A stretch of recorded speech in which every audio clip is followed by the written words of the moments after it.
What's up? It's your boy Big Hongry. We at 1212 Webster Street, break free, Mondays and Tuesdays, and I got Theo in the building. Yeah. Yeah, we about to get active. And whatever I saw you, I was like, Word. oh, I was stoked on you because Yeah. there was a real authentic aspect to you that was like very endearing. And I think For Jake sure. saw that. We all saw that. Yeah. I seen you get down to the Supreme Bowl and you go for shit. And Yeah, you know what I hell mean? yeah. You have that heart. That was the first time ever one of the first times ever really showing that was at the death match and and I was trying to drop in on this ramp. Yeah. And I just couldn't figure it. This is before I Right. didn't know anything. Yeah. And I was just eating shit. Yeah. Scraping my hand, bleeding and shit. And I just remember everyone just being like, yeah. Yeah. And that was trippy to me because I'm like, dude, why is everyone so hyped? I'm not landing the shit. Right. Like, I'm eating shit and Yeah, fools yeah. are still like, you got it. And then it's always like, wait, are y'all trying to kill me? Yeah, a little suspect. No, but that's the love of skaters. Because I was the kid that had every single photo on the wall, and I was very specific about it had to be a full page.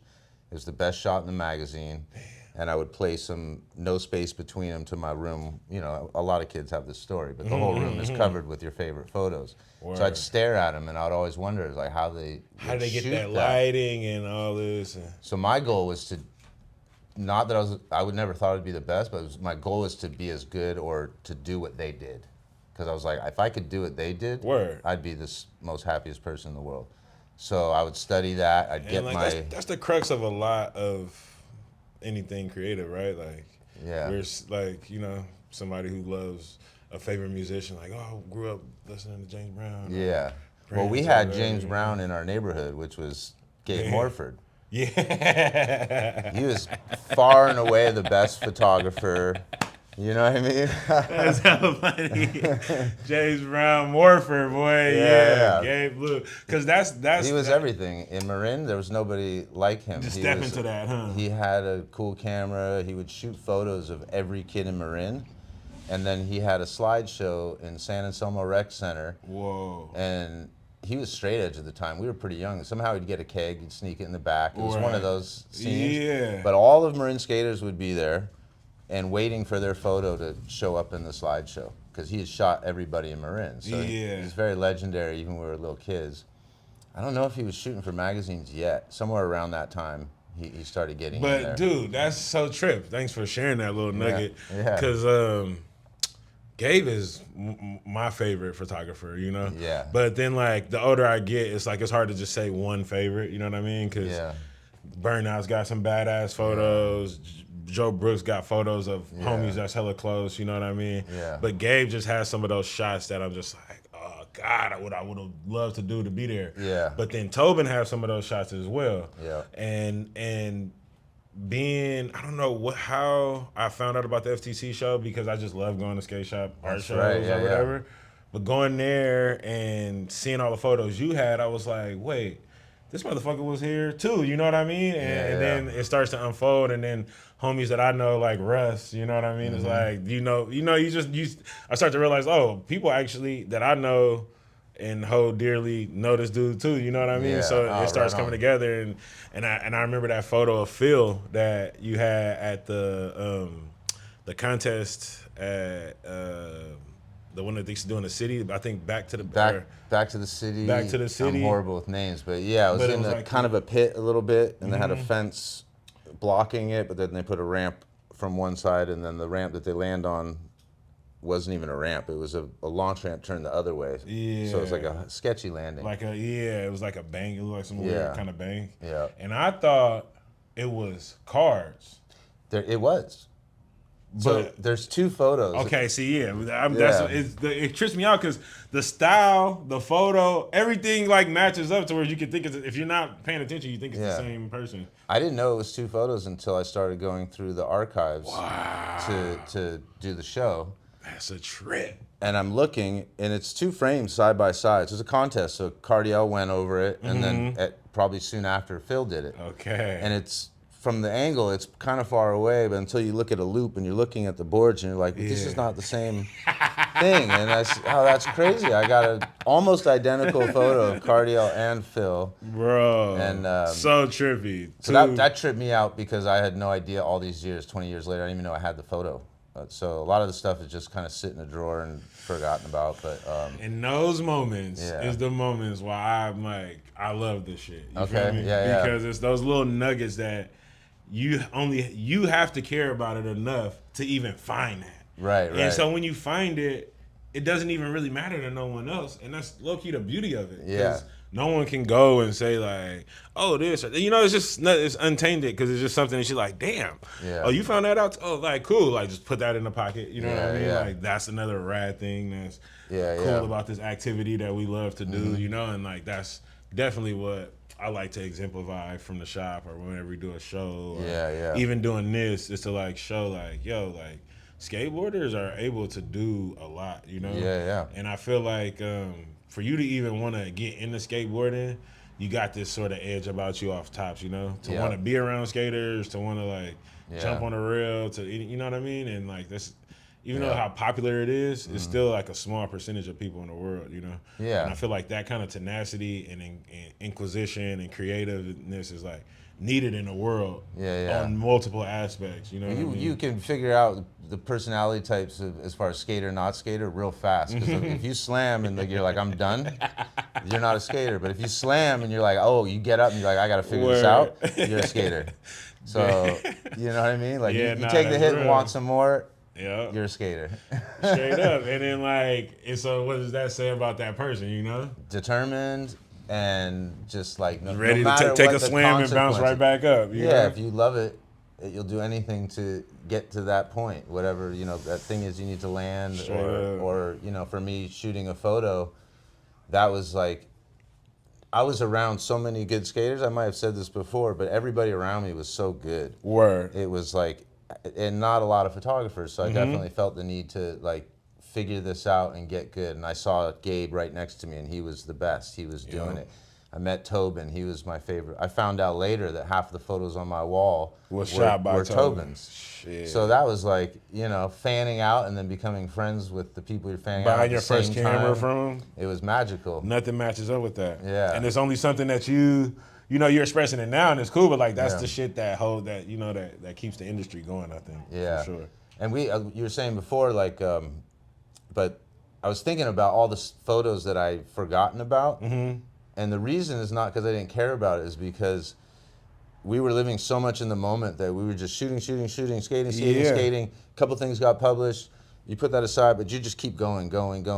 So there was no afterthought or digging through old stuff. You were just next. When did it get to the point? Okay, that's so interesting, bro, because all the from like Joe to Tobin to Gabe, and like Burnout, even though Burnout's a lot down there, but he's got some. There's a lot of homies down in SoCal that we fuck with too. Yeah. But like the fact that those was the people that you was like looking up to, but then becoming friends with. When then in your mind did you say like, oh shit, can A get paid for this, or I'm being now in the scene, like I'm shooting now too. Yeah. Now somebody's got my photos on the wall somewhere. It happened really quickly. Okay. And in a kind of a strange way. Yeah. Because I didn't really think I was good enough yet to do that. Word. At all. This is a 1991. I relate to a lot of this, living with Rainey, going on trips with Raven, but then everything in between that, all the homies in between that, names that no one will ever know. Right. Just ripping, you know what I mean? Like the homie Jared, like just homies that just rip, and I'm like, dude, I'm never gonna do it like that. And I don't mind, because I like watching it like this. Yeah. I should probably be the dude shooting the camera, you know what I mean? Right. So I totally feel that part of it. Yeah, I felt that with my skating. I was average, I think. I could skate everything okay. Yeah. I was not, like, I had small aspirations of being sponsored probably around that age, 17, 18. But quickly realized, because another person I grew up was Pat Duffy. Oh, and so when you're around people like that, you kind of realize, you're like, well, maybe I'm not at the top level here. Some and I love just photos. Got it. Yeah. But I love photos so much that I was fine with that. When they were doing something crazy, I'd almost rather be shooting it. Right. And that was what got me, as excited as landing a trick was. And then the fact that when you're going out shooting, that you can throw down the board and go skate a little bit too. Yeah, I'm a skate rat still, so that was that hypes up the homies that skating too. Yeah, well, I figured for years that was kind of a battle. When the session got really good and I was having so much fun, I had to put the board down and start shooting. And that was always like a bit of a bummer. Like I wanted to skate that bad, but I also wanted to shoot that bad. So I was like, okay, couple more runs and then I'll start shooting. You know what I mean? And then that's the thing is I have to like catch old ones like this one with Dennis on the cover and shit. Like for me to be like, oh, okay, this is really important magazine, you know. Yeah. So when I think of Lance, I don't just think photographer. I think like you the created, dude that ran Slap magazine. You know what I mean? Yeah. And that's pretty sick. It was all him. He created everything. He brought in the team of photographers he wanted to. He was from the East Coast. I think DC, I'm pretty sure. So when he came out, he was working at Thrasher. I don't know, he had a different role there. Yeah. And then they're like, we want to create a new magazine. They gave him the keys to, let it happen. But he came from the East Coast, and at that time, everybody from the East Coast started coming to San Francisco. So like, Keith Huffenagel and Jeff Pang and like Harold and like the list goes, everybody from the East Coast. I could go on forever. But then they started meshing with all the SF skaters. And so now is this really cool scene of having all the East Coast influence in San Francisco. So as a photographer, I had my pick of everybody. It was like too many people to shoot, not enough photographers. That's what I was just thinking. I was like, dude, I know it was like abundance. Yeah, so just rippers. Yeah, I would just go out with like 10 people and then we just see what. Because it's still the OGs. That's Tommy G is still skating at this time too. Yeah, you exactly. Like, yeah, shout out to Tommy G, man. As a kid, that was the hero of all heroes for Bay Area. To see Tommy in the wild skating was like a real special thing for sure. And still is. Yeah. That's so tight. That's SF's #1, I think. You can't really get more Skates, OG I than mean, that. we say, a lot of people put Tony Hawk all the way up there and shit, but Yeah. the way a lot of people talk about Tommy G over here is like he's #1 for them, Oh yeah. Mark G, we got those names. But then what's so cool about it is when you talk to these dudes about being #1, they're like, yeah. They got somebody else that's #1 for, you know what I mean? Yeah, like, they're very humble. But Tommy G is pretty sick though, because he'll hit you with some of that like, nah, I know I'm sick with it, but we can change the subject. We can talk about something else. Yeah. Well, I saw him last year he performed at, I think it was Bimbo's. Oh, okay. Yeah. And it was one of the greatest shows I've ever seen. So now he's still impressing me and still the man, but now he's just an nailed insane musician. I just seen it. It's amazing. At the Deluxe show, he played. I missed that. And I was texting Julian like a fangirl. I was like, dude, Tommy G is like, so like, this dude's like going to a whole new universe with this shit. I was like, that was crazy. That show last night, I felt like I was at Woodstock or something, sitting in the Deluxe shop. I feel like that when I see Ray Barbie too. Because when I do every no comply trick. I wasn't the best flip tricker, so I just like really gravitated towards everything he did and was always a fan of him. Yeah. And now when I see him perform, it's the same thing as Tommy. It's pretty cool to check out. Hell yeah. Yeah. Hell yeah. Those are the Powell video days were kind of the only videos we had to look at when we were real young. Yeah, real quick, because I was gonna ask you some shit about like being in France and all that, but what was like your first introduction to even skateboarding in general? Like, who gave you your first board? Like, how'd you even?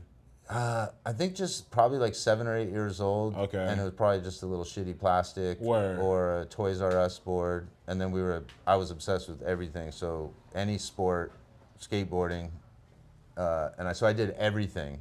And then as I got a little older, everything else dropped away and everything went to skateboarding. So by the time I think I was probably like in middle school, I think I did still play sports all the way up to high school. But now skateboarding, I would skate to baseball practice. I would skate to. Okay, you picked it up as like a. That was it. Yeah. What was like the first like sick ass board you got though? Like, what skate shop did you go into? Like Concrete Jungle. And it was there was 2 of them. There was Board to Death. Okay. And it had a skull and crossbones. Oh damn, that was one of your first like 6 real boards. Ooh, that's a sick. And it wasn't a new one. I got it probably from one of the dudes at shop. It was used, like whatever I could afford at the time. And then it was the Beast. Yeah. And it had a black and white kind of graphic on it. And so those were the first 2 boards. And then the first, I don't even remember when I finally got a first brand new board.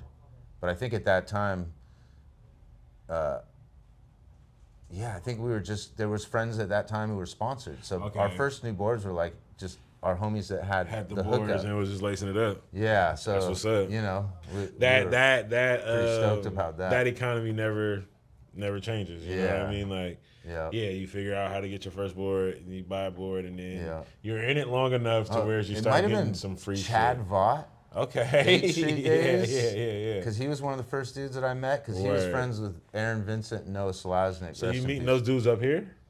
They're all NorCal dudes. Okay. Well, Chad was from Seattle originally. Then he came by every once in a while. I always thought 8th Street was like mainly SoCal cats. It was. Okay, but but just the dudes that we were hanging out with were more NorCal. That's what's up. I hadn't really gone down to Southern California very much. Until like the Costa Mesa days and shit. Yeah, right? maybe once or twice, but I kind of went down there and I was like, oh, this is where the scene's at. Yeah. I'd been here my whole life, so I just wanted a new people, new scene, and just went for it.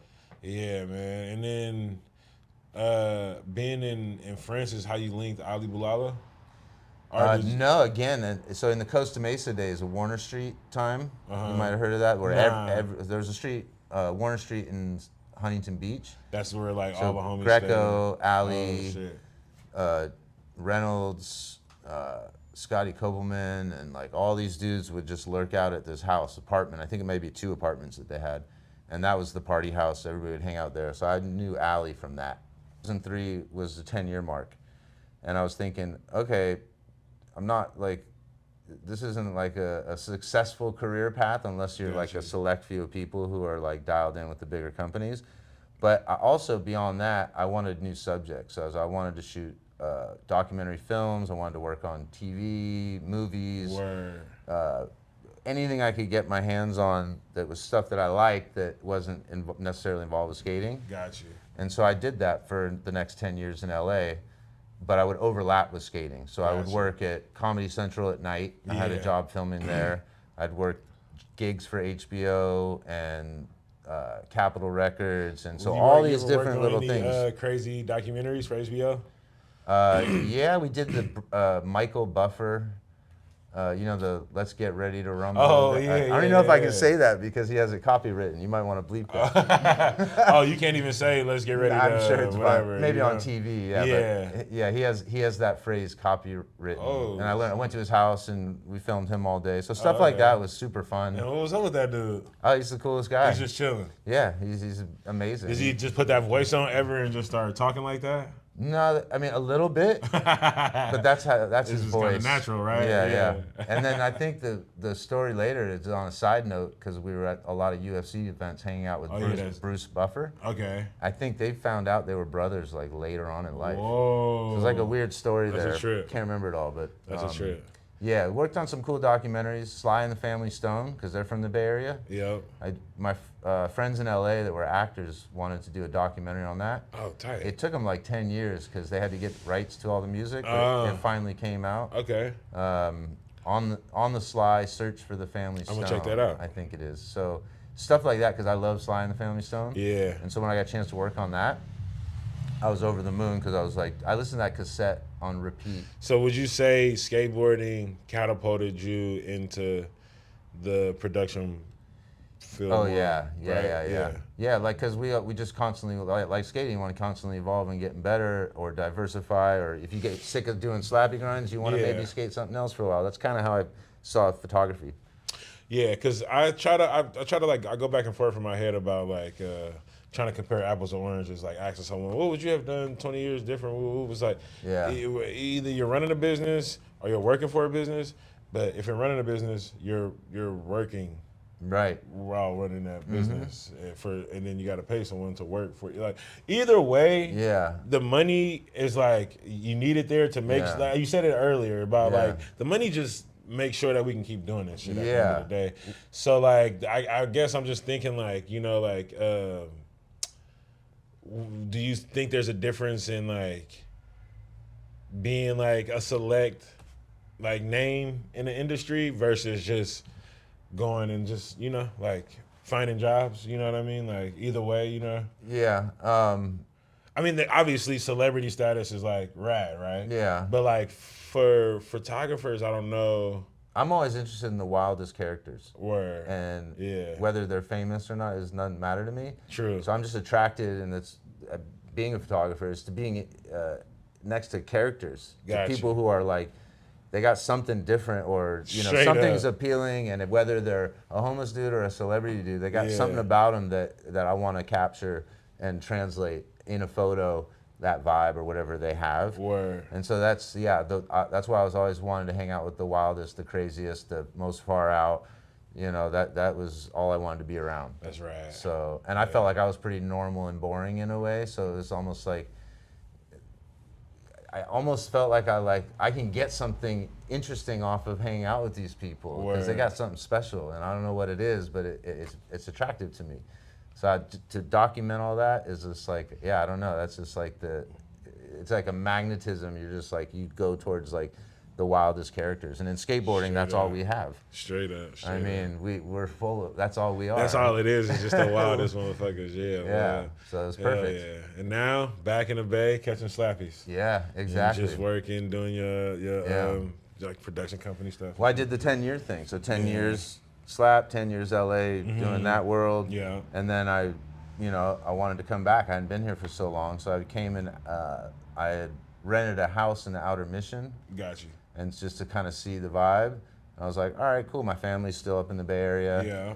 And eventually landed on a spot in the Delta, an hour east of Oakland, on a big boat, which is it's a man-made island called Forbes Island. Damn. If you look up Forbes Island, you'll see, and it used to be a tourist restaurant on Pier 39. Word. This rich guy built an island that's a boat. It's massive, and it has like a 100-seat restaurant. So my friend that I grew up with said, I got a spot for you. You can stay on this island. Yeah. It's a pretty crazy spot. So I stayed there, and then eventually found another houseboat right next to that spot. Damn. So then I had some like temporary roots. So then where were we, like 4 or 5 years later? Now I'm living in Oakland. Word. I still have the houseboat out there, working in Richmond. So now I'm fully back in the Bay and loving it. I mean, this is my favorite. Now you're on the couch. That's it. With big Hongry. My favorite city in the world, man. Definitely. Yeah, Always Oakland, is. dude. What's some advice you'll give to an up and coming skate photographer? It's funny is because I couldn't give any advice that you might think, which is like technical aspects. Oh, for sure. Because all that shit you figure out on your own. You develop your own style. Maybe don't pay attention too much to that. Kind of just make mistakes, have fun with it, figure out your style. It'll develop. You'll figure it out. Unless you're shooting like really good skating, then make sure you got it right.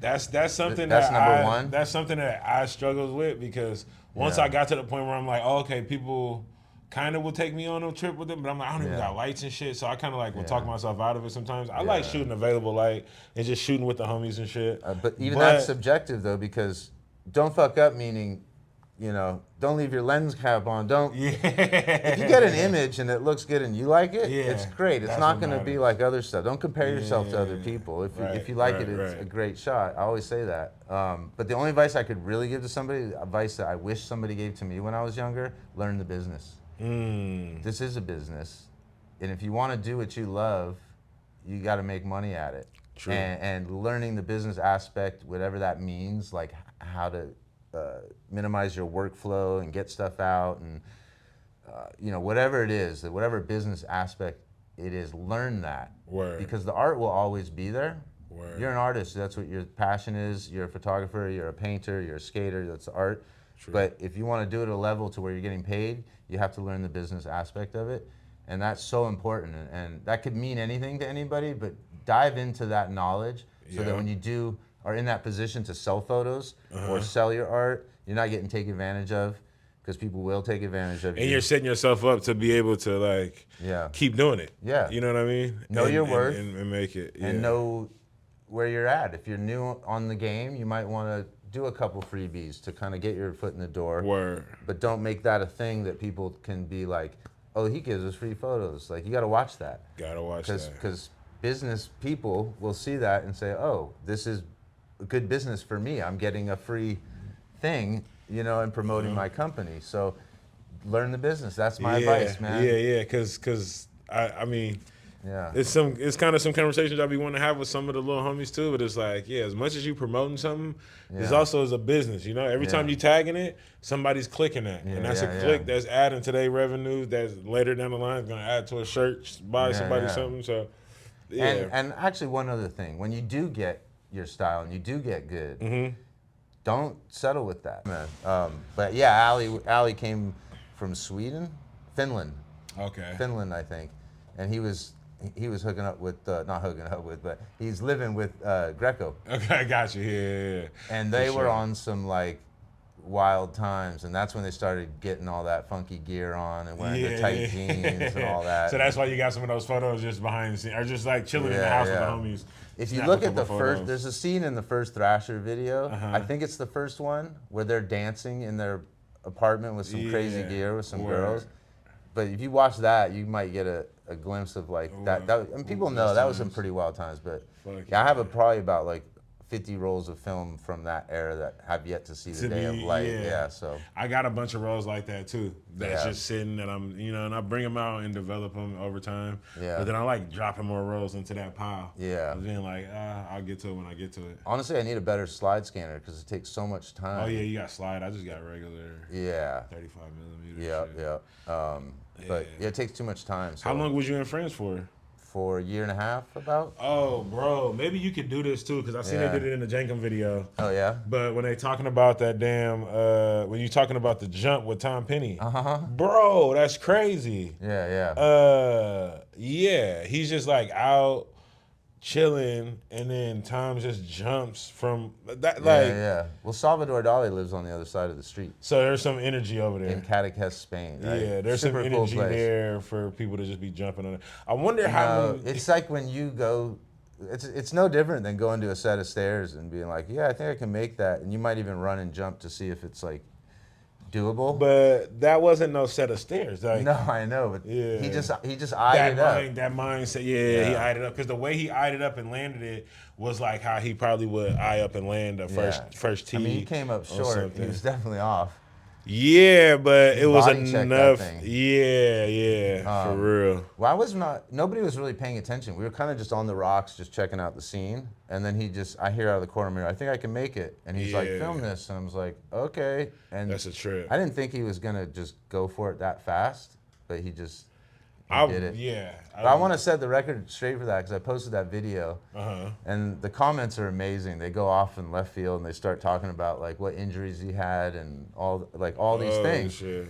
And an interesting point about that, because I was kind of pissed off that he did it, because I figured he would have gotten really hurt. For real. He barely tweaked his ankle. Okay. So like, he did one of those, like a hot pocket, but kind of like, and that was it. Literally you think his knees I thought his knees and everything would have been. It was scraped or something. Shattered. Yeah, the way it hit, it thudded. He took it to the chest. Oh, that's what it was. But he walked up and he walked out of there, and I'm like, "Are you all right?" Like, as we're walking, I asked him like 10 times, and he's like, "Yeah, I'm fine." I'm like, and then finally, and I have the footage of it. Maybe I'll post that, where he says, "I tweaked my ankle a little bit," and I'm thinking, "Oh shit." He goes, and right there in that moment, he says, "I think probably 2, but most likely 3 weeks, I'll be back." Right then, sure enough, 2-3 weeks, he's back. So, and I called Ian Deacon at Flip, and I was like, we might be out a month, meaning we're not going to skate for a month. Yeah. And I didn't know what he wanted to do with that, because I didn't know I was going to be there for that long. I thought he'd be there for a month. Yeah. I didn't know I was going to be there a whole year. So they paying for you to stay out there, paying for you to film. Yeah. It's a gig. Yeah. Shitheads growing up. Damn. So why'd you move to LA? I moved, actually it wasn't originally to LA, I moved to Costa Mesa. Okay. So I think it was like 96, 97, Chad Muska had come up with a bunch of people from Toy Machine. Satva Leung was on Toy Machine, so I was always hanging out with Satva. Oh, okay, and that's because that's who you was talking about earlier, who filmed a little bit. Yeah. And y'all got some clips of Thrasher and shit. I mean, Satva was like top pro and one of the best filmers. Yeah. And a really good DJ. So this guy's super talented. That's what's up. Yeah, Satva's the best. Damn. So I linked up with Chad. We became friends. He invited me to go down to Costa Mesa, where he was living with Tom, and I think a couple other people were living there too. And so I just went down there to visit, and ended up staying at their place for like a month. And was that the time when Tom Penny went to that little chain bank thing and destroyed it? With Deerdick or whatever? I think he there? Nice was there. I wasn't there for that one. Yeah, that was... but that was around that era? About the same time. maybe right before we started hanging out. Because that always like tripped me out like that. Yeah. I can watch that video like at least once a fucking month. Yeah. It's just the way he's just like went there and like just the way everyone else in the video is just like in such disbelief. But then like you got people just walking by, you know, in the background that could care less. Yeah. But it's like, nah, dog, this fool is destroying our spot right now. It's just crazy. Right. I mean, at that time, skateboarding was not yet popular. Yeah. So nobody cared. Nobody gave a shit. In fact, they cared a lot about their curbs getting scratched up or whatever it was. Which is crazy. So we had all those battles. But so yeah, you're down there in LA. No, I moved to Costa Mesa. Or Costa Mesa, yeah. So we were in eventually I got my own apartment in, I think, Newport Beach, Costa Mesa, kind of the same thing to me. Yeah, for sure. It's all whatever. But I ended up living down there and then ended up being the team manager for TSA Clothing. Okay, I heard you say that earlier. I was like, what is TSA? Well, the TSA is what you now know as like Crew or Supra. Okay. So before Crew and Supra was TSA, which was a clothing company, and we had the best team out. And I thought Chad is on Supra. Chad, I don't know the story about Supra, now. if he helped start it or design it. Okay, yeah. But he was deeply intertwined with the creation of it. But TSA, okay, but so what was before all that? Was it? Was he in the Storm? I wasn't even involved in skateboarding at all when this video. The video I'm thinking of. No, not the Storm. What was the other big shoe company he was skating on? Was it Osiris? Didn't Chad have his own? No. Chad never had his own like big shoe before Supra. Well, he was on S. S, that's what it is. Yeah. He had, I think it was his first pro shoe. Was on the S, first right? shoe with the little stash spot, I think. It's not the D3 though, is it? No. That's Osiris. That's these. Yeah, okay. Yeah. I wasn't. That's what I'm saying. That's a part of the shit where I'm still like. Yeah. S started. I don't know shit about that. I can't remember when S started, but we were hanging out and. All right, so photos. but I guess that's what I'm trying to get to because I remember there was a big shoe video. Yeah. That he was in and he was going crazy in it. Yeah. And like, but then like, I wonder like, what happened? Whatever, boom. Yeah. And then TSA. Yeah. Started up and then you were the TM for that. Yeah, exactly. How the hell did you get the TM job for that? I was just shooting photos of all those guys, like already hanging out, and so TM's kind of like a stretch almost because it was like I just was there to shoot photos, make sure they get their photo incentives, and like get them clothes and do some sort of trip planning. But back then it was just really just like team photographer and like the guy that I kind of managed them a little bit. But not really. They did what they wanted to do, and they skated all the time. It wasn't a change. But we had Ronnie Krieger was on it. Sick. Skip Pronier, Chris Sen, Chad and Tom.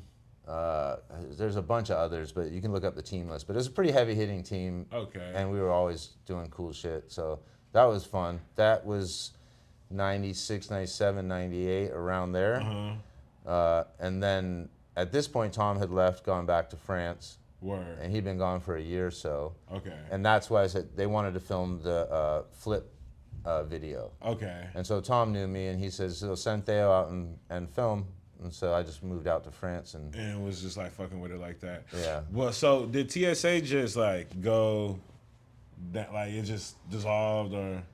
It just turned into Crew. Oh, that's right. And That's what you said. Supra. It turned into Crew and then it then turned into Supra. I think there might have been an overlap with TSA Crew were both going, and then at some point they canceled or stopped TSA and then focused entirely on Crew. But I don't really know that. So that's kind of you'd have to ask those guys. Out of all the at this point, you've worked with a couple of skate companies, or just shooting photos with. It's funny because I was so dedicated to Slap and my loyalty to a Slap, so almost every photo I had would go straight to them. And then I was getting. Like I should have probably realized this sooner, but ad revenue is where it's at. You're not getting a lot of money from the print in the magazine. Yeah, so you need to be shooting with. You shoot ads. Ads for companies. And so when I figured that out, I was like, okay, this is where I'm going to make most of my money here. Got you. And even that was pretty meager. So it was a hustler's game. Like you had to go nonstop just to make it. Did you start getting a lot of shit in the Thrasher? Thrasher was upstairs, and they were like the mother magazine, and we were the little office in the corner downstairs. But at that time, people don't realize Thrasher, Vert and Ramp and everything that Thrasher kind of built its empire on, I mean, they had everything, but street was coming in now, and so slap was kind of the answer to that new street hip hop vibe in skateboarding that really wasn't there much yet. It was still, old school style. Right. And so, I'd like to even say like we helped Thrasher out in that time, And to like, we were the hot new magazine with all the hot new street skaters, and Thrasher was kind of old, and so. In a way, it kind of forced the whole high-speed productions to revamp because skateboarding was changing so fast. Mm-hmm. So it was kind of a scram. I think for the entire industry, they're like trying to catch up with what the streets are doing. That's a great way to point that out though, because I do notice that. I noticed how much love people got for Slap, Yeah. and how much it was revered, Yeah. and how much it was like a sister magazine to this company. Yeah. I mean to Thrasher, but like the way Thrasher looks at, or the way Jake would look at other magazines and shit like that wasn't so nice. You know what I mean? Yeah. But I feel like He was the best critic though, because he knew everything, and so when he talked shit about something, he had a point always. Yep. And it's hard to argue with the guy who has a photographic memory and can recall anything, and he's so passionate about it that he knows his shit. We all know Jake's stories and how rough he can be. It's true. But that was the era back then, and we appreciated that. I feel like I did. I thought that was necessary in skateboarding to kind of keep it pure and not take it for granted. And, there was a real purity about it. And I feel like the reason he was the way he was is because he cared so much about it. He didn't want any weak shit in it. You know what I mean? The standards had to be high always. And you have to respect that.